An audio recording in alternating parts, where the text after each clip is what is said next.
Hi பாயலா, எப்படி இருக்கீங்க? இன்றைக்கி நம்ம செரின் வீட்டு சாப்பாடில் ஒரு பிரேக்ஃபாஸ்ட் ரெசிபி தான் பண்ண போகிறோம்.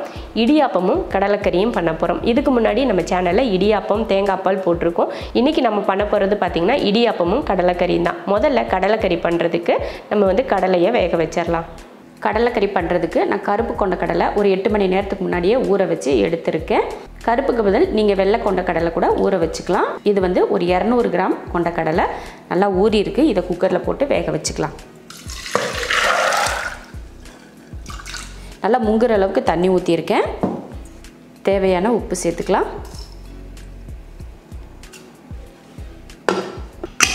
அடுப்பில் வச்சு 5 விசில் விட்டு ஆஃப் பண்ணிக்கலாம். கடலையை முன்னாடியே வேக வச்சிட்டோம்னா அது வெந்துருச்சுன்னா கடைசியில் நம்ம கடலைக்கறி தாளித்து விடுறதுக்கு டைம் கரெக்டாக இருக்கும். இப்போ நம்ம இடியாப்பம் பண்ணிக்கலாம். இந்த பவுலில் நான் மாவளந்து வச்சுருக்கேன். இதில் தான் தண்ணி சேர்த்துக்க போகிறேன். 1 1.5 இதில் 1.5 கப் தண்ணி சேர்த்துருக்கேன். ஸ்டவ் ஆன் பண்ணியாச்சு. இப்போ தண்ணி கொதித்து வரட்டும். அதுக்கப்புறமா நம்ம மாவு சேர்த்துக்கலாம். தண்ணி பார்த்திங்கன்னா நல்லா கொதிச்சிருச்சு. இந்த டைமில் தேவையான அளவுக்கு உப்பு, ஒரு 2 ஸ்பூன் அளவுக்கு எண்ணெய், நம்ம எப்பயுமே சமையலுக்கு யூஸ் பண்ணுவோம் இல்லையா, அந்த எண்ணெய் ஊற்றிக்கலாம். இப்போ அடுப்பை சிம்மில் வச்சிடலாம். சிம்மில் வச்சுட்டு நம்ம தண்ணி ஊற்றணும் இல்லையா, அதே கப்பில் 1 கப் பச்சரிசி மாவு எடுத்திருக்கேன். அதை கொஞ்சம் கொஞ்சமாக போட்டு கலந்துக்கலாம். தண்ணி ஊற்றி இந்த மாதிரி நல்லா அந்த கட்டி இல்லாமல் அந்த ஈரப்பதம் எல்லா மாவுலையும் படணும். அந்த அளவுக்கு கலந்தாச்சு. இப்போ அடுப்பை ஆஃப் பண்ணிவிட்டு இப்போ இதை ஒரு பாத்திரத்துக்கு மாற்றிக்கலாம். மாவு நல்லா ஆறட்டும். இப்போ ரொம்ப சூடாக இருக்குது, அதனால நல்லா ஆறட்டும். கை பொறுக்கிற அளவுக்கு சூடு ஆற வச்சுட்டு அதுக்கப்புறமா நம்ம பிசைஞ்சிக்கலாம். நல்லா சூடு ஆறிடுச்சு. நம்ம கை பொறுக்கிற அளவுக்கு சூடு ஆற வச்சுட்டு அதுக்கப்புறமா இந்த மாதிரி நம்ம பிசைஞ்சு விட்டோம்னா நல்லா வலுவலுப்பாக வந்துடும். அதுக்கப்புறமா தான் நம்ம இடியாப்ப குழலில் போடணும். பிசையிறப்ப பார்த்திங்கன்னா நம்ம கையில் கொஞ்சமாக இந்த மாதிரி எண்ணெய் தடவிட்டு பிசைய ஆரம்பித்தோம்னா நம்ம கையிலையும் மாவு நல்லா ஒட்டாது.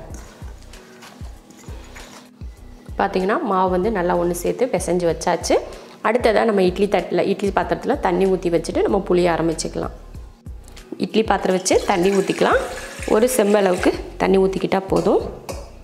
ஸ்டவ் ஆன் பண்ணியாச்சு. இது கொதிக்கட்டும். நம்ம அதுங்களையும் இடியாப்பம் புளிஞ்சிக்கலாம். அடுத்து இடியாப்பம் புளியறதுக்கு இடியாப்பம் உலக்கில் இந்த மாதிரி சின்ன அச்சு இருக்கிறத போட்டுக்கலாம். போட்டுட்டு மாவு எடுத்து வச்சிடலாம்.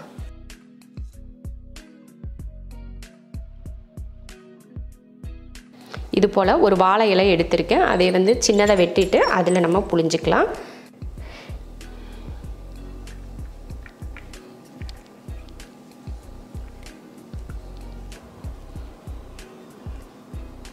இந்த மாதிரி புளிஞ்சிக்கலாம். நான் ஒரு 3-4 வாழை இலையில் இந்த மாதிரி புளிஞ்சிக்கிறேன். தண்ணி பார்த்திங்கன்னா நல்லா கொதிச்சிருச்சு. அது மேலே இந்த மாதிரி இட்லி தட்டை வச்சிடலாம். தட்டை வச்சுட்டு இதில் பார்த்திங்கன்னா நம்ம இடியாப்பம் புளிஞ்சிருக்கோம் இல்லையா, அதை வச்சுக்கலாம். நம்ம இட்லி பாத்திரம் சின்னதாக இருக்கிறதுனால நான் 1 தான் வச்சுருக்கேன். நீங்கள் பெரிய இட்லி பாத்திரம் இல்லைன்னா ஸ்டீமர்லாம் வச்சிங்கன்னா கொஞ்சம் பக்கமாக இப்படி வச்சுக்கிட்டிங்கன்னா ஒரு 3-4 ஒரே நேரத்தில் வச்சு வேக வச்சுக்கலாம். இப்போ மூடிடலாம். மூடி வச்சு ஒரு 5 நிமிஷத்துக்கு வேக வச்சிடலாம். பார்த்திங்கன்னா 5 நிமிஷம் ஆயிடுச்சு. சூப்பராக வெந்திருக்கு பாருங்கள். நல்லா வெந்து வந்திருக்கு. இப்போ எடுத்துடலாம்.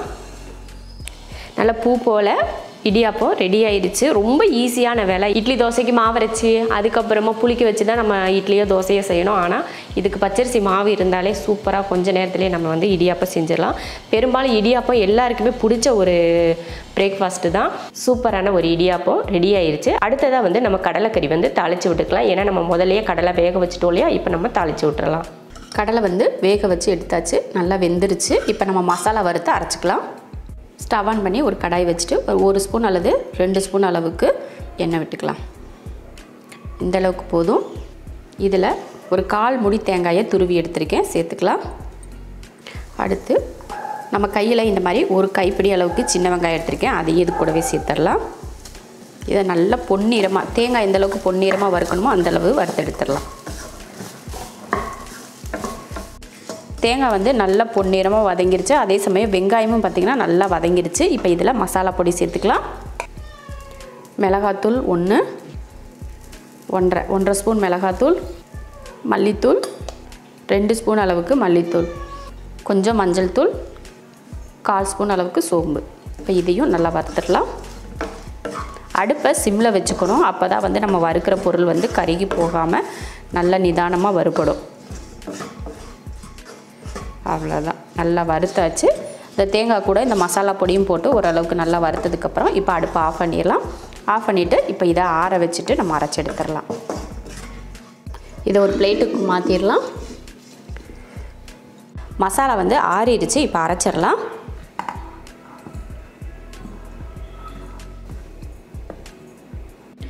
மசாலா வந்து தண்ணி ஊற்றிட்டு நம்ம பேஸ்ட்டு போல் அரைச்சி எடுத்துடலாம். மசாலா வந்து நல்லா இந்த பார்த்திங்கன்னா நல்லா பேஸ்ட்டு போல் அரைச்சி எடுத்தாச்சு. இப்போ இதில் நம்ம கொண்டக்கடலை வேக வச்சோம் இல்லையா, அது கூட இதை சேர்த்துடலாம். ஒரு கடாய் வச்சுட்டு அதில் நம்ம வேக வச்ச கடலையை அந்த தண்ணியோடையே இதில் சேர்த்துடலாம். சேர்த்துட்டு இப்போ அரைச்சோம் இல்லையா மசாலா, அதையும் சேர்த்துருவோம். அடுத்து 2 தக்காளியை இந்த மாதிரி வெட்டி வச்சுருக்கேன், அதையும் மசாலா அரைச்ச ஜார்லேயே நான் அரைச்சிக்கிறேன். இதையும் அரைச்சிடலாம். அடுத்து அரைச்சிருக்கோம் இல்லையா தக்காளி, அதையும் இந்த மசாலா கூட சேர்த்துடலாம். மசாலாலாம் ஊற்றினதுக்கப்புறமா இப்போ ஸ்டவ் ஆன் பண்ணியாச்சு. ஆன் பண்ணிவிட்டு கிளறி விட்டுக்கலாம். நல்லா கலந்து விட்டுருவோம். தண்ணி வந்து நம்ம வேக வைக்கிறப்போ அதிகமாக தண்ணி ஊற்றி வேக வச்சதுனால நம்ம எக்ஸ்ட்ரா தண்ணி ஊற்ற தேவையில்லை. உங்களுக்கு தேவைப்பட்டால் நீங்கள் வந்து இன்னும் கொஞ்சம் தண்ணி சேர்த்து வேக வச்சுக்கலாம். இல்லை பயிர் வேக வைக்கிறப்போ கம்மியாக தண்ணி ஊற்றிருந்தீங்கன்னா நீங்கள் இந்த மாதிரி மசாலா அரைச்சிட்டு அந்த தண்ணியெல்லாம் கழுவிட்டு ஊற்றிக்கோங்க. நல்லா கலந்து விட்டாச்சு. கலந்து விட்டதுக்கப்புறமா நம்ம தேவையான உப்பு சேர்த்துருவோம். பயிர் வேக வைக்கிறப்போ உப்பு போட்டிருந்தோம், ஆனாலும் மசாலாலாம் சேர்த்துருக்கோலையா உப்பு பத்தாது, அதனால் கொஞ்சமாக பார்த்துட்டு உப்பு சேர்த்துக்கலாம். அவ்வளோதான், குழம்புக்கு தேவையான எல்லாமே நம்ம கலந்தாச்சு. இப்போ மூடி வச்சு ஒரு 10 நிமிஷத்துக்கு வேக வைக்கலாம். 10 நிமிஷம் வேக வச்சு பாருங்கள், நல்லா குழம்பு எவ்வளோ தண்ணி ஊற்றியிருந்தோ இவ்வளோ அளவுக்கு வற்றி வந்திருக்கு. இந்த மாதிரி இருந்தால் தான் நமக்கு இந்த ஆப்பத்துக்கு அப்புறமா இடியாப்பத்துக்கெலாம் ஊற்றி சாப்பிட்றதுக்கு கரெக்டாக இருக்கும். ரொம்ப கிரேவியாக இருந்தாலும் அந்த மாதிரி ஊற்றி சாப்பிட நல்லா இருக்காது இல்லையா. இந்த பக்குவம் வந்து நமக்கு கரெக்டாக இருக்கும். இப்போ மசாலா வேகிறதுக்காக தான் நம்ம ரொம்ப 10 நிமிஷம் வேக வச்சோம். 10லேருந்து ஒரு 15 நிமிஷம் கூட நம்ம வேக வச்சுக்கலாம். நான் வந்து ஒரு 10லேருந்து ஒரு 12 நிமிஷம் கிட்ட வேக வச்சுட்டேன். மசாலா வடையெல்லாம் நல்லா போயிட்டு கடலையும் நல்லா வெந்து வந்துருச்சு. இப்போ வந்து இதை நம்ம இப்படியே சாப்பிட முடியாது இல்லையா, ஏன்னா நம்ம இதில் கொஞ்சம் கூட தாளித்து ஊற்றலை. தாளித்து ஊற்றினா தான் ருசியாக இருக்கும். அதனால் இறக்கி வச்சுட்டு இதில் தாளித்து ஊற்றிக்கலாம். தாளிக்கிறதுக்கு ஒரு கடாய் வச்சுக்கலாம். கடாய் வச்சுட்டு எண்ணெய் ஊற்றிக்கலாம். எண்ணெய் நல்லா காஞ்சதுமே கொஞ்சம் வெந்தயம், கொஞ்சமாக கடுகு வெந்தயம் பொரிஞ்சதுமே ஒரு 4-5 சின்ன வெங்காயத்தை பொடியாக கட் பண்ணியிருக்கு, அதையும் சேர்த்துடலாம். அடுத்து கருவேப்பிலை, இதை நல்லா வதக்கிடுவோம். வெங்காயம் வந்து நல்லா வதங்கி வரட்டும். வெங்காயம் போட்டு இந்த மாதிரி வெங்காயத்தை நல்லா வதக்கிடணும். வெங்காயத்தோட அந்த பச்சை நல்லா மாறி லைட்டாக கலர் மாதிரி வர ஆரம்பிக்கணும். இந்த டைமில் நம்ம அடுப்பை ஆஃப் பண்ணிடலாம். ஆஃப் பண்ணதுக்கப்புறமா ஒரு 1/2 ஸ்பூன் அளவுக்கு மிளகாத்தூள் போட்டு அந்த சூட்டில் நல்லா கிளறி விட்டுறணும். இப்போ இந்த தாளிப்பை வந்து நம்ம குழம்புல ஊற்றிடலாம். அவ்வளோதான், குழம்பு வந்து அருமையாக ரெடி ஆயிருச்சு. நம்ம முதல்ல எண்ணெயெல்லாம் தாளித்து ஊற்றுறப்போ இந்த மாதிரி எண்ணெய் பிரிஞ்சு வரும் பார்த்திங்களா, அந்த மாதிரிலாம் வராது இல்லையா. இப்போ நம்ம தனியாக தானே வேக வச்சுருக்கோம். இந்த மாதிரி லாஸ்ட்டாக இறக்குறப்போ தாளிக்கிறப்போ கொஞ்சம் மிளகாத்தூளை வந்து அதில் வந்து நீங்கள் கலந்துட்டு வதக்கி விட்டுட்டு இந்த மாதிரி ஊற்றுனீங்கன்னா குழம்புல நல்ல எண்ணெய் பிரிஞ்சு வந்த மாதிரி பார்க்குறதுக்கு ரொம்ப அருமையாக இருக்கும். அதே போல் டேஸ்ட்டும் ரொம்ப நல்லாயிருக்கும்.